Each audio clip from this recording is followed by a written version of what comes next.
దేవుని యొక్క ప్రియ బిడ్డలమైన మన జీవితమును క్రీస్తుని ఒకసారి నమ్ముకున్న తర్వాత, దేవుని యొక్క వాక్యము ద్వారా ఉపదేశాన్ని పొందిన తర్వాత, ఆ ఉపదేశానికి న్యాయము చేయటానికి ముందుకు వెళ్ళాలే కానీ ఎక్కడ కానీ జీవితంలో పరిస్థితుల ప్రభావాన్ని బట్టి వెనక్కి వచ్చేంత పరిస్థితి క్రైస్తవునికి ఉండకూడదు. అటువంటి పౌరుషం కలిగిన జీవితము జీవించాలి. మనము నామకర్త క్రైస్తవులు కాదు, మనము నిజమైన క్రైస్తవులు.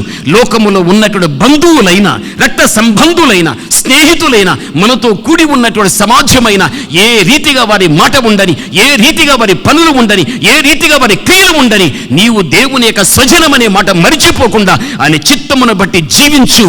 ఆ జీవితాన్ని జీవించేటప్పుడు బంధువులు ఎగతాళి చెయ్యని, రక్త సంబంధులు ఎగతాళి చెయ్యని, సంఘము ఎగతాళి చెయ్యని, సమాజము ఎగతాళి చెయ్యని పట్టించుకోవద్దు.